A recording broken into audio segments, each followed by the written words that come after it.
Let me just start by putting out a statement.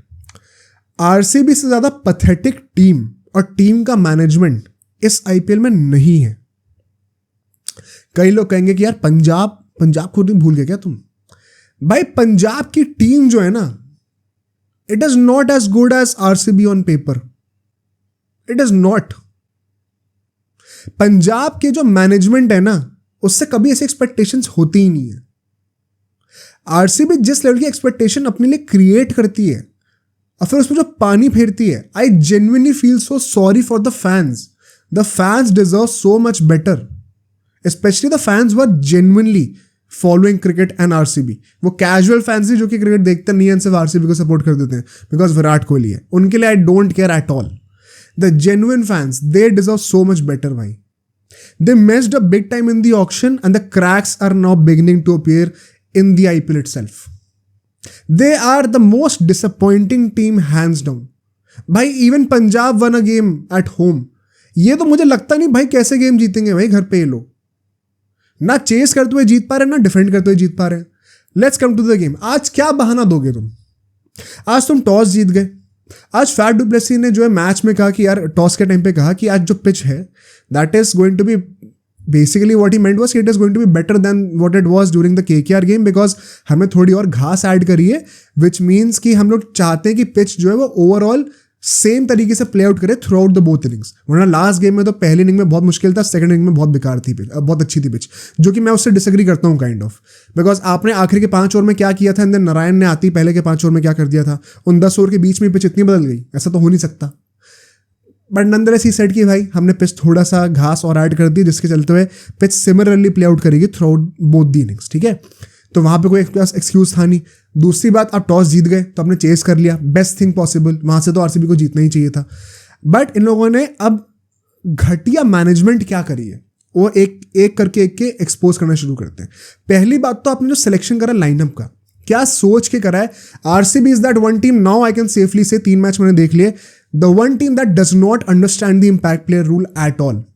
मैं कह के थक गया हूँ। इम्पैक्ट प्लेयर रूल का पॉइंट ही यही है कि आप जो ऑलराउंडर्स हैं ना, उनको as an impact player use मत करो, बिकॉज इम्पैक्ट प्लेयर बन के जो भी आएगा ना, वो बैटिंग और बॉलिंग में से कोई एक ही चीज आपको दे सकता है।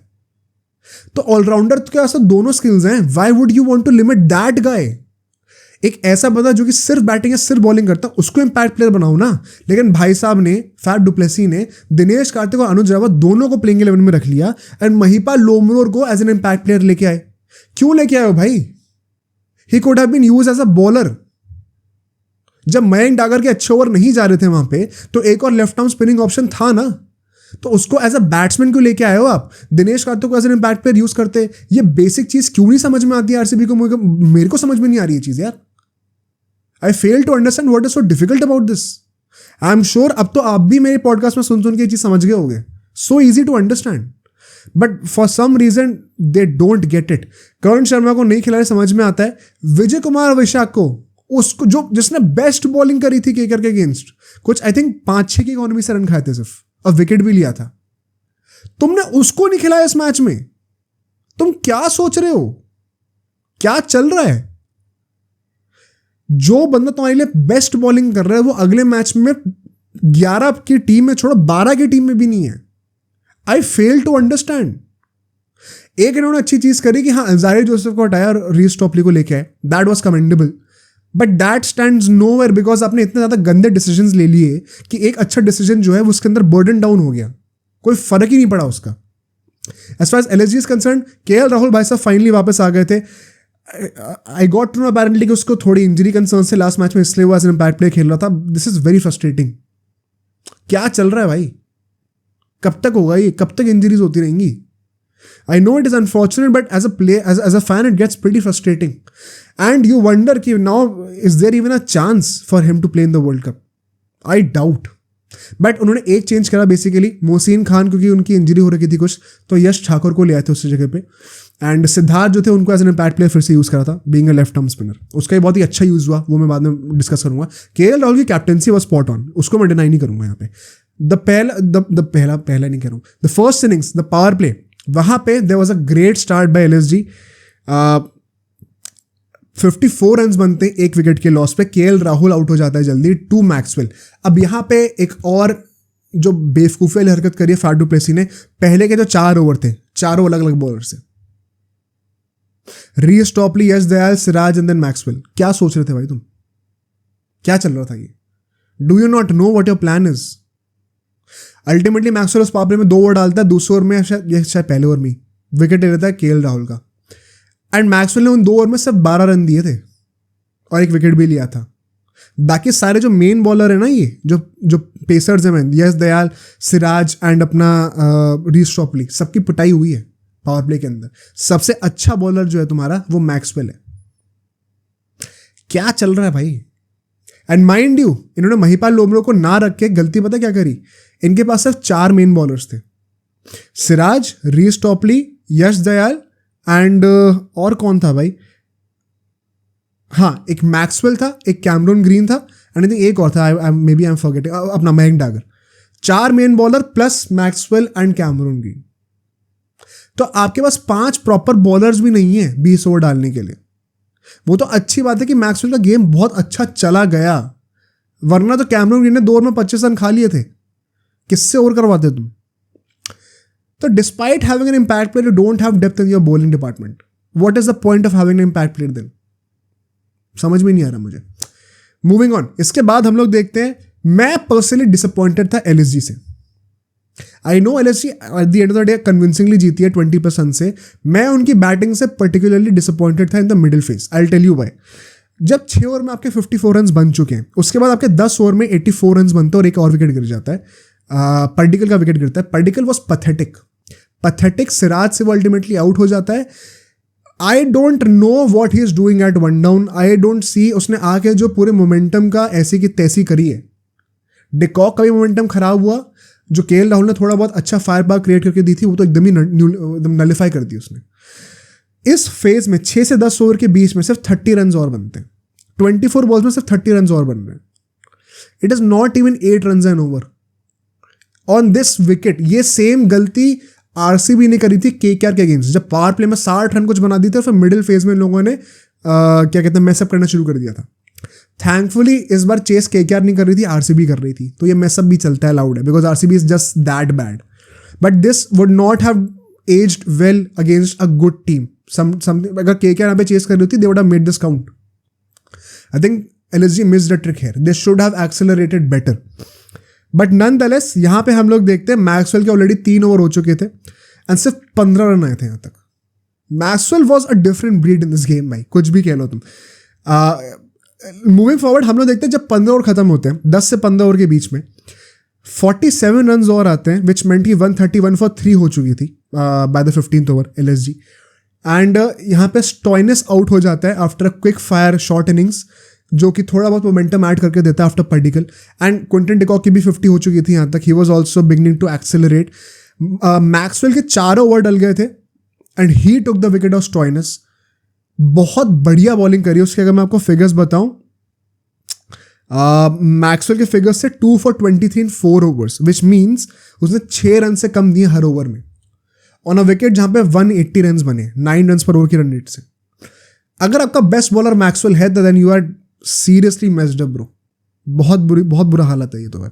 आई don't see how this is justified by any means. But nonetheless हम लोग इसके बाद चलते हैं यश दयाल की बात करने के लिए। यश दयाल ने इस फेज में जब 47 रन आए, क्यों इतने कम रन थे? ओवरऑल इस फेज में बैटिंग अच्छी चल रही थी इन लोगों की, एलएसजी की। जो लास्ट ओवर था, जो 15वां ओवर था यश दयाल का, उसमें सिर्फ 2-3 रन आए थे। उसमें अगर आप 7-8 रन और ऐड कर दो तो 55 रन हो जाते, which means 11 run an over. बहुत अच्छा लगता देखने में। यश दयाल ने जो कमबैक करा इस मैच में, that was also very commendable. पहले ओवर में पावर प्ले में पिटाई हुई थी, लेकिन उसके बाद कमबैक बहुत अच्छा करा उसने। So credit to Yash Dayal as well. In fact Maxwell के बाद जो सबसे अच्छा बॉलर था वो यश दयाल ही था, it was not Siraj. Siraj by the way has been struggling, and अगर ऐसा आईपीएल चलता रहा तो you will have to question his place in the world cup यार। मैं तो बहुत टाइम से अज्यूम करके चल रहा था कि नहीं, अच्छी परफॉर्मेंस देगा and he should be a sure shot starter. But अगर आप ऐसी परफॉर्मेंसेस देने वाले हो day in day out, being the senior most bowler in the lineup, you have to take some responsibility. There is no excuse. अगर Maxwell अच्छा करके जा रहा है तो आपके पास क्या एक्सक्यूज है यार? Siraj right now if he continues with this he is not going to be a certainty for the world cup. That's the sad reality. Ultimately जब हम लोग आखिरी के 5 ओवर की बात करें, यहाँ पे 50 रन और आते हैं. 1 second disappointing for me, because इस पिच पे चिन्नास्वामी में इतने विकेट्स हैं आपके हाथों में, कम से कम 55-60 रन आपको बनने चाहिए थे. एंड अगर कोई बेटर टीम होती चेस करते वक्त तो ये चीज़ चेस डाउन कर लेती. एंड यही वो छोटे छोटे रन्स जो लोगों ने हर मिडिल फेज में मिस आउट करें, 5-6 रन हर फेज में, वही एड अप होकर इन लोगों को हॉन्ट करते बाद में. 50 रन यहाँ पे ऐड होते हैं. क्विंटन डिकॉक लुक्ड एग्जॉस्टेड, वो फुल टॉस पे आउट हो जाता है. थैंक्स टू पूरन जिसने सेकंड लास्ट ओवर में रीस टॉपली को 3 छक्के लगाए और फिर लास्ट ओवर में सिराज के 12-13 रन और मारे. आई थिंक 21 बॉल्स से 40 नॉट आउट था पूरन. सिंगल हैंडेडली उसने बचाया है डेथ ओवर्स को, वरना तो खत्म थे डेथ ओवर्स. बदोनी जल्दी आउट हो गया था, कृणाल पांड्या तो चलो 0 पे ही था. अगर निकोलस पूरन की वो इनिंग्स नहीं होती, maybe this was as impactful as Quinton de Kock's innings, you could argue. But given 181 का score, you should have chased this down, RCB. This was not a tough score. मैं बहुत honestly बता रहा हूं, कोई भी और टीम होती ना, वो ये टारगेट चेस डाउन कर लेती चिन्नास्वामी में. You need to mess up on a different level altogether to not even be able to chase a target of 181 while batting second under the lights. And so we see कि RCB अपनी ही टांग पे कुल्हाड़ी मारना शुरू करती है. चाहे वो फैट डुप्लेसी का रनआउट हो, जो कि बाय द वे एक बहुत टेक्निकल चीज़ मैं आपको बोलना चाहता हूँ. ये छोटी छोटी चीज़ें ना इतना इंटरेस्टिंग बनाती है इस गेम को. रनआउट के बेस, रन भागने के रादर, भाई आप बैटिंग कर लो, सिंगल लेने के डबल लेने के बेसिक्स क्या होते हैं ना, जब कोचिंग जाता है आपको सिखाया जाता है बचपन में. ये स्कूल बॉय एरर्स हैं ये सब. जब आप एक फास्ट बॉलर को या फिर स्पिनर को फेस कर रहे होते हो, पावर प्ले में सारे फील्डर्स सर्कल के अंदर होते हैं. आप अगर बैकफुट पे जाके बॉल को टैप करके सिंगल भाग रहे हो, एज अपोज टू, अब मैं इसको थोड़ा ऐसे हाथों से एक्सप्लेन करने का ट्राई करता हूँ. बैट्समैन यहाँ खड़ा हुआ है, वो बैकफुट पे गया, ठीक है, एक कदम पीछे हो गया, उसका बॉडी वेट पूरा पीछे वाले पैर पे शिफ्टेड है. अब यहाँ से वो भागना शुरू कर रहा है दोबारा टुवर्ड्स द अदर एंड, तो कितना मुश्किल होगा. एज अपोज टू दोबारा न्यूट्रल स्टेट पे खड़ा हुआ है, वहाँ से उसने फ्रंट फुट पे आके एक शॉट खेला, body head weight body weight सारा आगे आया हुआ है आगे वाले पैर पे, और वहां से वो भागना शुरू करे. न्यूट्रल स्टांस से एक स्टेप पीछे, न्यूट्रल स्टांस से एक स्टेप आगे, 2 स्टेप का बीच में फर्क हो गया. उन 2 कदम को अगर आप एड अप कर दो तो डुप्लेसी अंदर होता क्रीज के विदाउट हैविंग टू डाइव. दूसरी प्रॉब्लम कहते हैं उसने डाइव करा ही नहीं. अगर आप बैकफुट पे सिंगल ले रहे हो तो एटलीस्ट डाइव करने के लिए प्रिपेयर्ड रहो. ये छोटी छोटी स्कूल बॉय एरर्स जो होते हैं ना, इसी के वजह से बड़े बड़े रनआउट हो जाते हैं. That is what we saw with Faf du Plessis. उससे पहले हमारे विराट कोहली आउट हो जाते हैं, was playing so well. Notice how KL Rahul ने तो पूरा एडी चोटी का दम लगा दिया विराट कोहली की वीकनेस को एक्सपोज करने में. पहले के 2 ओवर दोनों एंड से स्टार्टिंग जो लेफ्ट आर्म स्पिनर से करा दी, सिद्धार्थ एंड कृणाल पांड्या. पेसर से कराई नहीं स्टार्ट. एंड सिद्धार्थ को तीसरा ओवर दिया गया पावर प्ले के अंदर ही. I can't help but believe it was definitely to expose Virat कोहली's weakness or to test it. कि अच्छा चांस एक और ले लेते हैं, एक ओवर देके लेफ्ट आर्म स्पिनर को, शायद विराट कोहली इंटाइस होकर आउट हो जाए. And this is exactly what happened. Why I will not maybe criticize Virat Kohli that much is because जो पूरा आइडिया है ना कि अगर लास्ट ओवर था लेफ्ट आर्म स्पिनर का पावर प्ले का तो क्यों मारने गए. देखो अगर वो नहीं मारेगा तो फिर स्ट्राइक रेट पे क्वेश्चन आएगा. दूसरी बात ये, it is not like it was the last over of a left arm spinner in the game it self. In fact, forget it being the last over of a left-arm spinner. It was not even the last over of Siddharth himself. तो ऐसा नहीं था कि इसके बाद वो spinners नहीं आने वाले थे, which meant कि this is the best time to attack them because fielders deep में नहीं होने वाले. तो एक पर्सपेक्टिव वो भी है, which is I think Virat Kohli उसी पर्सपेक्टिव से खेल रहा था. But nonetheless, it did not pay off and so he will be abused and that is how cricket is. एक और विकेट आ जाता है जब मैक्सवेल भाई साहब को भेजा जाता है. एंड यहाँ पे the third mess up by the management of RCB, the captain of RCB. पहले तो वो इम्पैक्ट प्लेयर वाला जो रूल था उसमें मेसअप करा. दूसरा है जो इन लोगों ने बॉलिंग करी पावर प्ले में उसमें मेसअप करा. तीसरा जो बैटिंग लोगों ने पावर प्ले में करी उसको मेसअप करा. कैसे? इतने मैचेस से कैमरून ग्रीन 1 डाउन पे आ रहा था, अब उसको नंबर 5 पे भेज दिया दोबारा. पाटीदार को दोबारा 1 डाउन भेज दिया. मैक्सवेल को जो है जब उसको पता था उसका मैचअप है अगेंस्ट अपना मयंक यादव तो उसको ऊपर बैटिंग करने के लिए भेज दिया. Why don't you stick to one lineup? I don't have any problem with Maxwell batting at number 4 as long as that is the case in every game. इन लोगों का फॉर्म इतना अच्छा नहीं चल रहा है कि आप इनको अलग अलग पोजीशंस पे हर मैच में ट्राई करोगे और ये वहां पे ही परफॉर्म कर देंगे. वो फ्लेक्सिबल ऑर्डर वाला जो कॉन्सेप्ट है ना, वो उस टीम पे अच्छा चलता है जिनके सारे प्लेयर फॉर्म में हो. जैसे अभी अश्विन कर रहा है राजस्थान रॉयल्स से। वो फॉर्मूला हर टीम पुल ऑफ नहीं कर सकती है। तो I don't get why there is so much of shuffling in the order, क्या चल रहा है। एंड उसी के चलते हम देखते हैं मयंक यादव आता है, एक ओवर डालता है, 6 रन देता है, मैक्सवेल को आउट, 3 विकेट डाउन हो जाती है पावर प्ले के अंदर ही RCB, and there was no coming back. You know why? Because उसके बाद एक ही लेजेंड बैट्समैन बचा हुआ था हमारे पास, कैमरन ग्रीन, जो कि खुद भी फॉर्म में नहीं है, क्योंकि दिनेश कार्तिक तो नंबर 8 पे आ रहा है बैटिंग करने के लिए, वो तो पता नहीं क्या ही चल रहा है। एक और मैच उसके ऊपर भी आएंगे अभी। There have been so many mistakes by the captain and the management of RCB, मुझे लगता है कहीं ना कहीं एक बहुत बड़े लेवल पे। तो ये मैच हम लोग उसी के चक्कर में हारे हैं, गलत डिसीजंस के चक्कर पे, नॉट द इंडिविजुअल परफॉर्मेंसेस। उसके बाद हम लोग देखते हैं 6 से 10 ओवर के बीच में सिर्फ और सिर्फ 7 रन देता है अपना मयंक यादव। 6 से 10 ओवर के बीच में 2 ओवर डालता है, वो सिर्फ 7 रन देता है। अगर हम पूरी टीम की बात करें सिर्फ 15 रन आता है 4 ओवर में, सिर्फ 15 run. When you are chasing 180, अगर आप 6 से 10 ओवर के बीच में सिर्फ 15 रन दे रहे हो तो आप समझ जाओ आपने कितना ज्यादा चोक कर रखा है बैटिंग टीम को, अलग ही लेवल पे रुला रखा है भाई। And that is exactly what was on display. Cameron green को भी मयंक यादव अल्टीमेटली बोल्ड मारता है, डंडा मारता है भाई। मैंने लास्ट पॉडकास्ट पे जब हमने एलएसजी का मैच कवर किया था, I purposely did not speak much on Mayank Yadav because I wanted to wait for a few games. But अब 2 मैच में 2 मैन ऑफ द मैच वो ले चुका है, एंड आईपीएल की हिस्ट्री की 4th फास्टेस्ट डिलीवरी उसने अभी डाल दी ऑलरेडी, 155 समथिंग की। I think it is still very early to praise him too much, but the signs are very promising यार, उसको डिनाई नहीं कर सकते। आई थिंक अभी से कोई बंदा उसको सर पे चढ़ा रहा है कि नहीं अब तो इंडिया पे हर मैच खिलाओ, ये करो वो करो, तो वो बेवकूफ़ी है। बिकॉज पूरा सीजन खत्म होने दो, शांति रखो, पहला सीजन है। बट आप डिनाई नहीं कर सकते कि जो साइंस है इनिशियल वो तो बहुत ही तगड़े हैं भाई। And it was so nice to see an Indian pacer tormenting Australian batsman with just sheer pace and bounce. वो देखने में मुझे बड़ी खुशी हुई।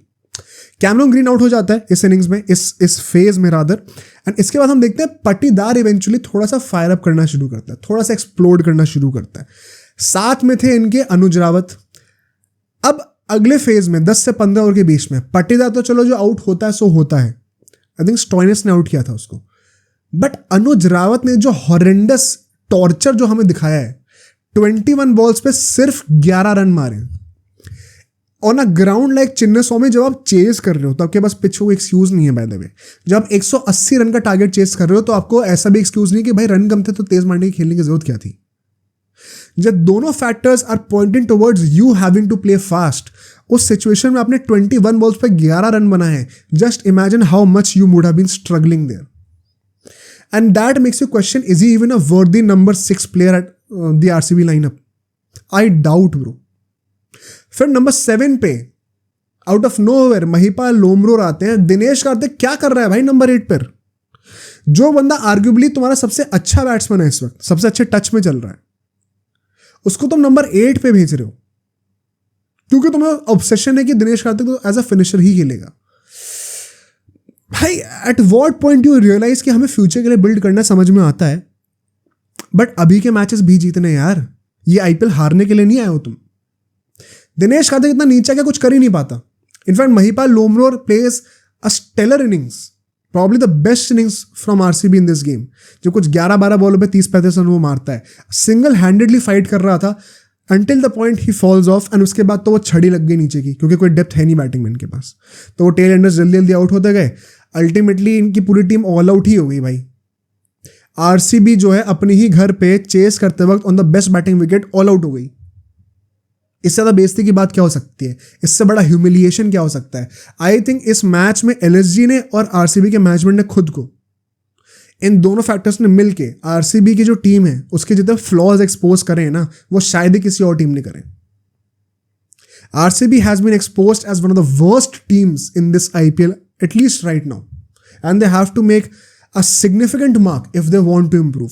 अल्टीमेटली मयंक यादव को मैन ऑफ द मैच मिलता है 3 विकेट लेने के लिए। Almost got Dinesh Karthik as well if I am not wrong, but वो ओवरटर्न हो गया था रिव्यू के चक्कर में। Bishnoi also bowled very decently. अगर मैं एक और बॉलर का नाम लूँ, नवीन उल हक ने अच्छी बॉलिंग करके दी यार, he was very economical, wicket भी लिया था। सिद्धार्थ ने भी अच्छी बॉलिंग करके दी, specially in the power play. 3 over power play में डालना against du Plessis, Maxwell, Virat Kohli, it is not a joke. I think उसने बहुत अच्छी बॉलिंग करी थी। So all in all I think यहाँ पे Quite frankly, there is no excuse for RCB to lose this game. Everything was in your favor. You should be ashamed of yourselves. LSG के लिए मैं कहूँगा 3 में से 2 मैच अब जीत चुके हैं. They are finally picking up rhythm. They are one of the dark horses for playoffs. Mark my words. वो एक टीम ऐसी रहेगी जो कि चैलेंज तो कर सकती है.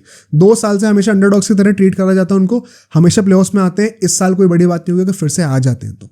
अब सोचो अगर ये क्लिप इतनी बढ़िया थी तो पूरा का पूरा पॉडकास्ट कितना बढ़िया होगा. तो अगर आपको इसी क्लिप का पूरा पॉडकास्ट देखना है तो यहाँ पे क्लिक करिए, और अगर आपको ऐसे ही और क्लिप्स बिंज वॉच करनी है तो यहाँ पे क्लिक करिए.